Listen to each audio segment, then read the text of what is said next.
Hi, Jade here from The Rawsome Truth. Today I've got someone special that I'm going to be interviewing on my channel. Shawn Remmy from the channel Carbdoping. Hello. So I'm just going to interview him today. It's going to be very casual because my channel is quite casual. So I'm just going to talk to him a little bit about himself and what he's up to. So let's start with your bike riding. Well, I've been cycling for 10 years now. I started out riding a single-speed track bike, brakeless, and I rode that up until about 3 years ago, and then I started road racing and riding a bike with gears and brakes and being able to shift. And my first year I raced, I went from a beginner category 5, 2 categories up, to a category 3. I rode about 11,000 miles that year. And then the second year I got to category 2, so now I race in the Pro 1-2 Elite category, and it's a pretty challenging field. Awesome. Now, I'm going to talk about something even specialer. You actually went over to Korea to ride, and you were obviously pretty good because you got sponsorship. So how did that all eventuate? So my sponsor, Engine 11, shout out to Engine 11, and Arma Wheels, and Richie Components, and Cheese Cycling Club Socks, they all helped. Well, mostly Engine 11, they helped me go out to Korea and race King of Track. It's a huge event in Korea. It's funded by the government also, and it was on television. It was super awesome.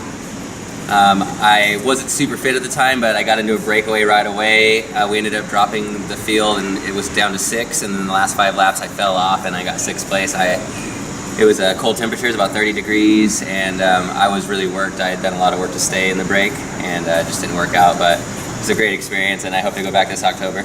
Oh, excellent. That's awesome. You should be so proud of yourself, though, because it's still such an achievement to have got over there in 6th. That's brilliant. Yeah, that was my first time in another actual culture as opposed to out of the States, so it was really eye-opening. Oh, but I want to go to Korea. Did you enjoy Korea? Yes, I did. I would have liked it if it was warmer time of the year because there was tons of fruit markets, but the restaurants, there wasn't really anything vegan. They only had vegetarian, and one time they gave us a dish and it had egg in it, and they told us that I said no egg, and they put egg in it, and then there was chicken. And I was These so are the bummed. things you have to watch for when you go to Asian countries. Yeah, so I was on a lower, some days I would have a lot during breakfast and some during lunch, but for dinner sometimes I would just eat double french fries, and those are fried in grease, but I was I need calories, so yeah. I'm gonna have to just take what I can get. Yeah, so the eating is difficult. Oh, that's good to know, handy to know. Plan ahead before you go to Korea. But raw, for sure, you can do it. Is it expensive though for fruit over there? Because I know Japan was really expensive. I don't think it was very bad in Goyang. And even in Seoul, if you go to the 7-Elevens, they have the little rice packets they had on the plane, and it's 180 calories per rice thing, and so if you just get a few of those, or it's 280, so if you get 3 of those, you're going to be satisfied in calories. Actually, it's a good thing too, is the rice. Yeah, I think that's what it comes down to a lot of times when you're in Asian countries. If all else fails, rice and vegetables. If you can get hold of that, you can have something. Absolutely. There's never a reason not to be vegan, that's for sure. Now, you have 2 daughters. I do. I have a 13-year-old Torrance and an 8-year-old Tegan. They're amazing, both athletes, soccer, swimming, gymnastics. They both ride bikes occasionally with Dad, skateboard, you name it. We do it as long as I'm doing it. That we go rollerblading. It's great. It's tough. I'm separated, but that's how it's been for 10 years. So I've been just doing the best I can. But they got a super cool dad. They must love having a super cool dad that's highly energetic. I met you probably about less than a week ago, but I've been in contact with you online prior to this. And the one thing that's evident is you have so much energy, and you are just larger than life. So how do your kids like it? I think they love it. I think they have a lot of me in them also. It just has a lot to do with my lifestyle, doing what I love to do, sharing it with others, truly passionately doing what I want to do in life. Even if it's not the plant-based diet, just with the skateboarding or the cycling, every day I'm driving to better myself at what I love to do. And with the veganism, it's just leading an example for my children for when they get older, when they're ready to make those decisions. That's awesome. That's beautiful. How long have you been vegan for? Almost 2 years now. Wonderful. And what made you move into veganism?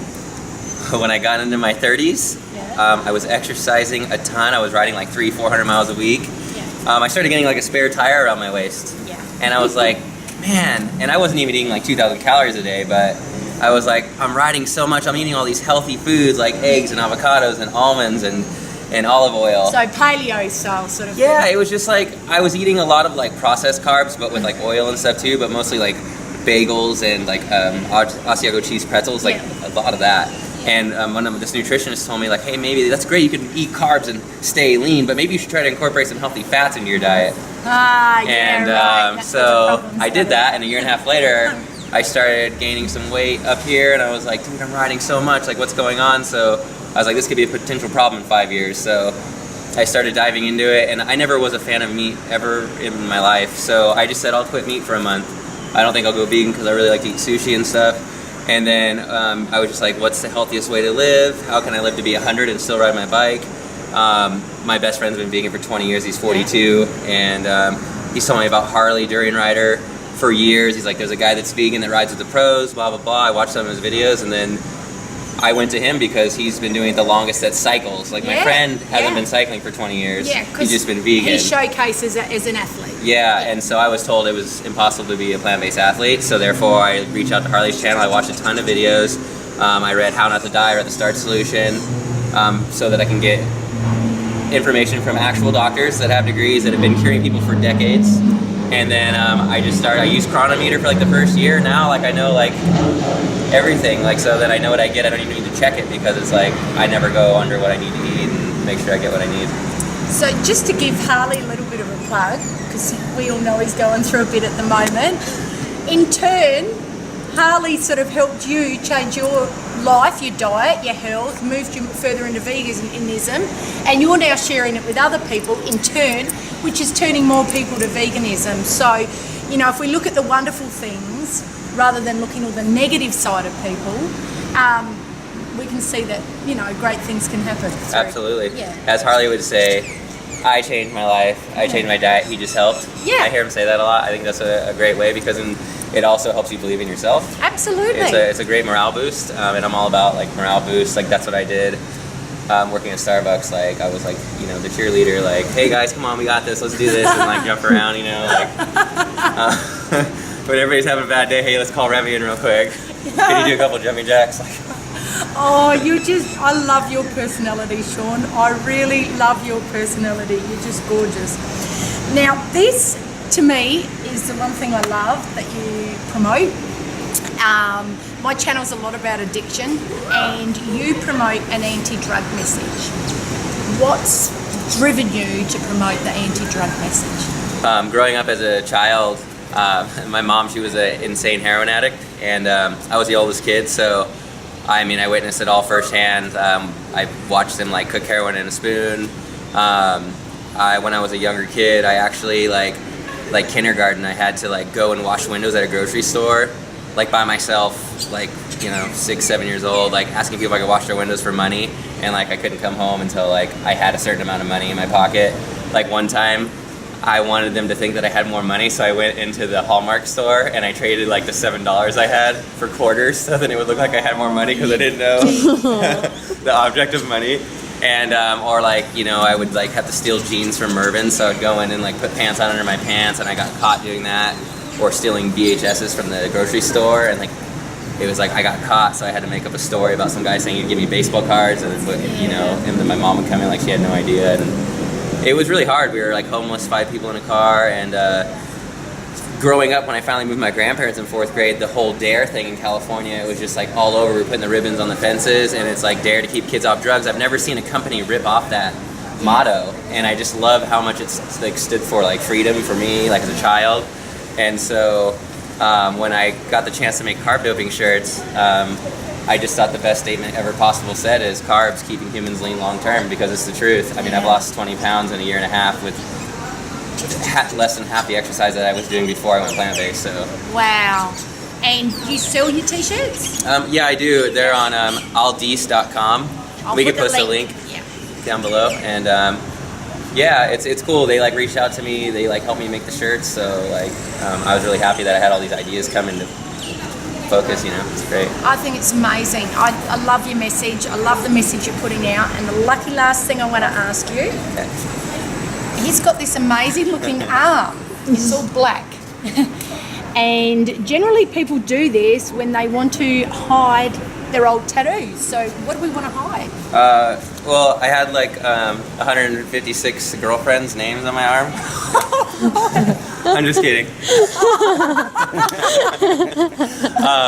So when I was a kid and I went and got my first tattoo, I asked them if I can get black sleeves because as a child I like appreciated the simplicity of black. A lot of people think this is extreme. For me, it just represents simplicity, and it's like me expressing my own form of freedom. So when I went in, they pretty much told me to F off. And so I had got my daughter's name under here. This was pretty much like my life arm. Like a lot of things that happened in my life, they're still important. But getting into my 30s, I realized like it feels so good to finally get something that you wanted that you've waited 16 years to get. And so last December, I started this arm, went all the way up, and then this arm hopefully will be done by September, and then we're going to touch it up, make sure it's all black, and true happiness. And you're going to send me the link for the video about that, so for anyone who's interested in that. I have a full link to a video where you can see exactly why I got my arms blacked out. Was it painful? Because I mean, I've only got little tattoos. And I mean, I'm a little bit of a chicken, but I know when I got the one on my back, that hurt. It was coloured in. This would have hurt. Yeah, the first session, we went all the way up to here the first time. It was good. When we went up to here, the pit was insanely intense. The elbow, it felt like a jackhammer was like on my elbow. And then up here on my shoulder, my head was like this, but it felt like my neck was stretching like this and all these tendons were getting pulled because when you go over every inch of the skin, you're hitting every single nervous system in your body.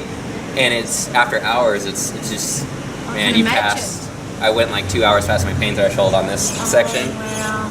And I was just like, oh man, it's intense, but you know, it's a moment of time that you're in pain, and you know, like I'm very happy that I'm finally getting what I want, and that's what means everything in life is being happy and doing what you love. So there's, you know, you don't regret it when it's truly what you want. And I couldn't agree more with you. I couldn't agree more. Now, you're a hard worker, and you work hard in your life, and you're over here in Chiangmai at the moment. Is travelling becoming sort of a bigger part of your life now, or? I'm trying to make it that. Yeah. You know, it's not cheap. Coming to Chiangmai was actually really cheap. It wasn't too bad. Before I came, I worked like 50 to 70 hours a week. Just tried to ride my bike on top of that, and I would pump out 10 videos a week on YouTube. So that all had to do with feeding myself enough fuel. I eat 800 to 1100 grams of carbs a day, so like I always eat over 200 grams of carbs a day no matter what, even if I'm not exercising, which is usually the case. And just got it done, and now I just work one job. I started my own cold brew company, so when I get back I'll start doing that full time, like for fun. And yeah, just one restaurant job, limited availability, you know, it's an easy job, make tips. And I hope to come back next year, and I'm going to ride my bike across the United States next year and film my second movie. So. Wow, so keep an eye out for that. Thank you so much for joining me, Shawn. Like, I love everything you stand for. I really do. I think you've just got such a great message to put out there. I will put the link for Shawn's YouTube channel in my description. Subscribe to his channel and follow him. He's got a really inspiring message. We do different things, but he's got a similar message to me, which is just living your life. And my main message is love life and live free. So that's what you're doing, and I love it. So that's why I wanted you on my channel. So thank you. Thanks for joining me. Subscribe to my channel, give it a like, leave a comment below, find his channel, and love life and live free. Bye for now. Bye.